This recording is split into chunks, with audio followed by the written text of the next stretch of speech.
Hello, my geniuses. Welcome to the first renal physiology lecture series. It's your great science teacher Lorenzo. I'll be treating the functional anatomy of the kidney, which is the nephron. So we'll be talking about the physiology of the nephron today. If it's your first time joining us, make sure to subscribe and turn on your post notification button so that when I drop any video anytime, any day, you'll be sure to be notified. And if you know I should make a video for you, or you want me to make a video for you, or you are studying and you seem to not understand some topics, so just drop it down in the comment section. I promise I'll make that video for you. So this is the first of each series today on renal physiology. So from here you watch down to the lecture series for all the renal physiology, and you understand how the kidney works and how it contributes to the normal physiology of the body. So let us jump right into the video. First of all, we're talking about the anatomy of the kidney. So go and watch my abdomen playlist where you see the anatomy of the kidney there, and my embryological playlist where I talked about the development of the kidney. So for you to understand how it is developed and the anatomical function of the kidney, because here in physiology we're talking about the main function of the kidney. So now here, remember that the kidney is located at the paravertebral gutter, at each side of the lumbar vertebrate, at each side of the lumbar vertebrate, at the posterior abdominal wall. So that's the location.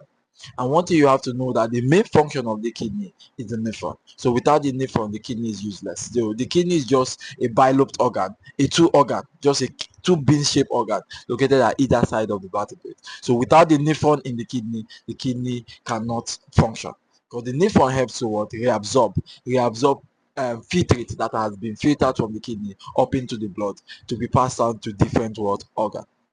Now, one thing you have to know, that the nephron is the functional and the structural unit of a kidney. So it's the part of the kidney that works very well. So that part of the kidney that makes the kidney work very well is the nephron. There's about 1 to 1.3 million nephron in each kidney, but after the age of 45 downwards, it starts declining. But the kidney is more functional in younger people, in juvenile younger people. But in old age, the function of the kidney starts declining. So the next thing we talk about is what are the classification of the nephron, the classification of the nephron. By location, now we have two types of nephron. We have the cortical nephron and the juxtamedullary nephron. So just like the kidney has the cortex and the medulla, that is where the nephrons are located. Don't forget. So now in the cortical nephron, this is the part of the nephron that is present in the cortex, or in the outer cortex, because you have an outer cortex and an inner cortex. Don't forget. So the part of the nephron that is located in the outer cortex is called the cortical nephron, and it's about 85% that is present there. Then you have the juxtamedullary nephron, the part of the nephron that is present in the medulla, or in the inner cortex, or in the cortico-medullary junction. So first of all, it's present in the outer cortex, or in the periphery of the outer cortex, or you can find it in the inner medulla, or the inner cortex, or the cortical medullary junction. So this is where the nephron is located. It's either in the cortex or in the medulla. Don't forget. Now the next time we're talking about is the part of the nephron. Structurally, what is the part of the nephron? The part of the nephron can be divided into the renal corpuscles, or the medullary corpuscles, and the renal tubules. A blind end renal corpuscles and a long tubular renal tubule. So it's either a corpuscle or a renal tubule. So first of all, we're starting with the renal corpuscles. So based on the classification of the nephron, which we have talked about in the upper part, now you should also know now that the renal corpuscles, which is the Bowman capsule and the glomerulus, together with the PCT, DCT, thick part of ascending and descending, and the upper part of the collecting duct, are all present in the cortex, called the cortical nephron. Don't forget, they're called the cortical nephron. Why the thin part of the ascending and descending, the hairpin, and the lower part of the collecting duct are in the medulla, called the juxtamedullary nephron. Don't forget. Why the thick part and the thin part are in the junction between the cortex and the medulla, called cortical medullary nephron. So don't forget. So again, the renal corpuscles, which includes the Bowman capsule and the glomerulus, together with the PCT, DCT, thick ascending and descending, and the upper part of the collecting duct, are all present in the cortex, called the cortical nephron. Why the thin part of the ascending and descending, together with the hairpin and the lower part of the collecting duct, are present in the cortex, called the juxtaglomerular nephron. Now, with the junction called the cortomedullary junction, which is the boundary between the thick and the thin part of ascending and descending. Don't forget. So the renal corpuscle or the Malpighian corpuscle is a spheroidal or a slanting flattened structure with a diameter of about 200 micrometer. It helps to filter the blood entering into the kidney, therefore filtering it either for reabsorption into the blood again. So because the filtrate gets to reabsorb into the blood while the waste product comes out as what urine. So it marks the first part of urine formation. The first part of urine formation or the first functioning of the nephron is in the renal corpuscle. So the renal corpuscle marks the first phase of anything that is happening in the what nephron. Don't forget. Now, the renal corpuscle is divided into two parts. You have the glomerulus and the what? The Bowman capsule. The glomerulus and the Bowman capsule. Don't forget. So the first one is the glomerulus. The glomerulus is a tuft of capillary. It's the tuft of capillary present inside the Bowman capsule. It's a tuft of capillary present inside the Bowman capsule. It is formed by what? The afferent renal arterioles. The afferent renal arterioles, which forms a capillary in between and live as the efferent renal artery. So it's formed between the afferent and the efferent renal arteries. So first of all, the afferent renal arteries enters into the Bowman capsule, divide into 4 to 5 large capillaries. So when it divides, it then subdivide into smaller capillaries, and then they live as the efferent renal arteries. You can see it in the screen now. So it first of all divides into 4 to 5 large capillaries, then subdivide into small capillaries and live as the efferent renal arteries. Now, one thing you have to know that blood enters into the afferent, gets filtered from the capillaries, then the ones that cannot be filtered leave to the what efferent renal arteries. Now, one thing you now have to also understand here that they are lined by what endothelial cells, which are simple squamous or epithelium. So they are lining as simple squamous epithelium or endothelial cells, and they have a fenestration of about 0.1 micrometer. So if you are greater than 0.1, if you are not equal or less than 0.1, you cannot be filtered out. You leave to the efferent renal arteries. That is why the only substance that can pass through this place are what? Electrolytes, which are sodium, calcium, chlorine. All of them can pass through because they are almost lesser or equal to 0.1 micrometer. Also, nutrients can also pass through, which is glucose, amino acid, and other nutrients can also pass through this place because they are very small. But solid like red blood cell, white blood cell, majorly the blood cells and plasma proteins cannot pass through because their diameter are greater than 0.1 micrometer. So they exert osmotic pressure on this 0.1 micrometer. So they exert a high amount of pressure and leave to the efferent arteries. Don't forget it. The second one is the Bowman capsule. So the Bowman capsule is a flattened structure which covers the glomerulus. It's a flattened structure that covers the glomerulus, and it's made up of two layers. You have the parietal layer and the visceral layer. So it's a flattened structure that covers the or that encloses the glomerulus, and it's made up of the parietal layer and the visceral layer. Don't forget.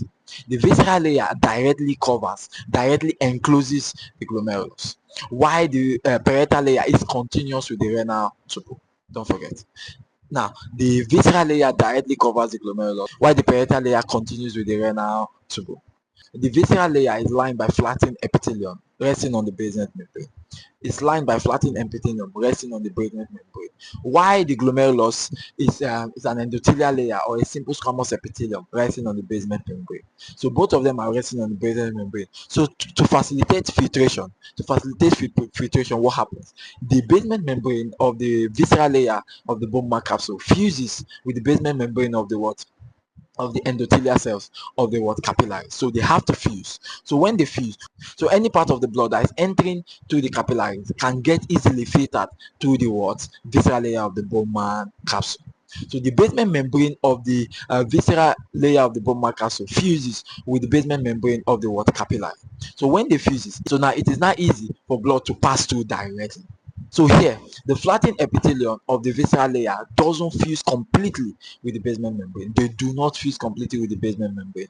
Therefore, they form what we call epidanthus. So each cell that is not fusing completely with the basement membrane of the visceral layer of the Bowman capsule is called epidanthus. But for the simple squamous epithelium, they are fused directly to the basement membrane. The simple squamous epithelium, which is the endothelial layer of the capillary, are fused completely with the basement membrane. But for the visceral layer, their flattened epithelium are not fully fused with the basement membrane. So each cells are called the peduncles. So now the peduncles plus the basement membrane is called the podocyte. It's called the what? Podocyte. Now this podocyte, each podocyte forms a space in between, which you are seeing on the screen. Each podocyte forms a space in between called the slit pores or the fenestration pore. Called the slit pore or the fenestration pore. Don't forget. The diameter of the visceral layer is about 200 micrometer, while that of the capillary is about 0.1 micrometer. So one thing that if you can pass through the fenestration of the endothelial cells of the capillaries, you can easily pass through that of the visceral layer of the Bowman capsule. So don't forget, we have a peduncles. The peduncles is that part of the epithelial cell that is not fusing completely with the basement membrane of the visceral layer of the Bowman capsule. So the basement membrane of the viscera fuses with basement membrane of the capillaries. So when they fuse together, it is easy for blood to flow through. Don't forget, it's very simple. So the renal tubule is just a long tubular structure. It's just a long tubular continuation of the renal corpuscle. So we say that the part of the nephron is divided into the renal corpuscles of the Mastigian corpuscles or the renal tubule. So the renal tubule is just a continuation of the renal corpuscle. Now the renal tubule is made up of three parts, three basic parts. So the first part is the proximal convoluted tubule called the PCT. PCT, proximal convoluted tubule. The second one is the distal convoluted tubule. So we have the proximal convoluted tubule, we have the distal convoluted tubule. Now they are both joined by what we call the Henle slope. So PCT, DCT, and the Henle slope. So other parts, we still have the collecting duct. From the collecting duct to enter the medullary part of the kidney, where we form some minor, major calyx and co. We'll talk about them in this video. But we are just talking about the structural part of the nephron. But later I'll talk about the formation of what the urine, or we call it the urine formation. Where we'll talk about the reabsorption phase, the secretion phase, the filtration phase. We'll talk about everything in the later course of the video, not in this video. So we'll make a video for that. So just continue watching. Now, starting with the PCT. Now, the proximal convoluted tubule, like I said, is a continuation of the renal corpuscles. And since it's a continuation of the renal corpuscles, now we'll be talking about one. How long is it? How long is it? It's about 14 millimeter. It's about 14 millimeter, and the diameter is about what? 55 micrometer. Don't forget, 14 millimeter with a diameter of 55 micrometer. It is lined by what we call cuboidal epithelium. It is lined by what? Cuboidal epithelium. And this cuboidal epithelium has what? Brush border. The cuboidal epithelium has brush border. And at this part, hey, 95 of the glucose amino acid are reabsorbed there. Sodium are reabsorbed there. So large amount of substance are reabsorbed in the PCT. So PCT is very, very important. We'll talk about that in the later course of the video, not in this video. So now the Henle slope here is divided into three. So now you have the descending part, which you are seeing on the screen, the descending part of the Henle slope. You have the hairpin, which is the curved part of the Henle slope, the hairpin, which is the curved part of the Henle slope, and you have the ascending limb of the Henle slope. So the descending, the hairpin, and the ascending limb of the Henle slope. Now, since you understand that now, but now one thing you have to know is that the descending limb and the ascending limb has a thick and a thin part, a thick and a thin part. Why the hairpin doesn't have a thick and a thin part. So the descending have a thick part of the descending and a thin part of the descending. Why the ascending has a thick part of the ascending and a thin part of the ascending. Why they are joined by the word, the hairpin part. So now the thick part of the descending part of the limb of the Henle slope is about 6 millimeter long with a diameter of 55 micrometer with PCT. Don't forget, 6 millimeter long with what? 55 micrometer, just like the PCT. Also contain cuboidal epithelium. So something happens here now. Reabsorption of water occurs here. Only water can go out of the place. So the thick part is permeable to water but impermeable to salt and other solids. So this thick part. Now the thin part of the descending, the thin part of the ascending, and the hairpin, all of them shares the same epithelium, which is what? A flattened epithelium. The thin part of descending and ascending with the hairpin shares the same epithelium called the what? Flattened epithelium, with no brush border. So they don't have cuboidal, they all just have flattened epithelium. Nothing really occurs in this place. Nothing really occurs here. And it is about 10 to 15 millimeter long. 10 to 15 millimeter long, which is about 15 micrometer in diameter. 15 micrometer in diameter. So nothing really happens here. So the thick ascending, we have talked about the thick descending, the thin part of both the ascending and descending, and the heavy part. In the thick part of the ascending, the thick part of the ascending is lined by cuboidal epithelium. is lined by the cuboidal epithelium with the PCT and the thick part of the descending. But this one do not have brush border. But the thick descending and the PCT has a brush border. But this one do not have a brush border. And it's about 9 millimeter long. It's about 9 millimeter long with a diameter of about 30 micrometer. 30 micrometer. But the PCT is about 14 millimeter long with a diameter of 55 micrometer, while the thick part of the descending is about 6 millimeter long with a diameter of 55 micrometer. They are both lined by cuboidal epithelium, but they have brush border, but the thick part of the ascending do not have a brush border. And in this part, there's presence of the distal glomerular cell called the macula densa. So the macula densa is present here, which we'll talk about in the distal glomerular apparatus video. So the macula densa is here. It's a good sensor for sodium chloride. So when it senses high amount of sodium chloride, it helps in reabsorbing them into the blood. Don't forget. Now, going straight to the DCT. So the DCT is another part which is very important. So we are talking about the PCT, we have talked about different parts of the Henle slope. The DCT is another important part, which is the continuation of the thick ascending limb of Henle. So the DCT is about 14.5 to 15 millimeter long. It's about 14.5 to 15 millimeter long, with a diameter of about 22 to about 50 micrometer wide. So that is the diameter. It is lined by cuboidal epithelium, but with no brush border. So it's a continuation of the thick ascending limb. Both of them has cuboidal epithelium, but they do not have what? Brush border. So something happens here. Parathyroid receptors are here. So the parathyroid hormone binds to this part to absorb calcium. Parathyroid hormone binds to this part to absorb calcium. Also, the later part of this, it also has what we call eye cells called the intercalated cell in the last end of the distal convoluted tubule. Sometimes aldosterone also is also present here. So aldosterone also reabsorbs salt in this part. You can also have water being reabsorbed, because when salts go, or when sodium specifically go, what happens? Water follows. So in this part of the DCT. So also there's also tubular secretion also in this place, which we'll be talking about in the urine formation video.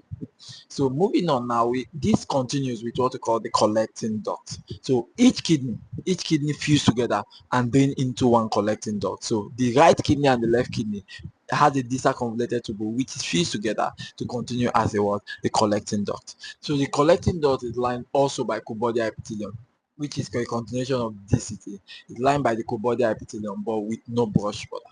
It doesn't have brush border too. With the thick ascending with the DCT and the collecting duct, they do not have brush border. So like I said, the collecting duct is fused by the right and the left kidney. Both of them fused and drain into one collecting duct.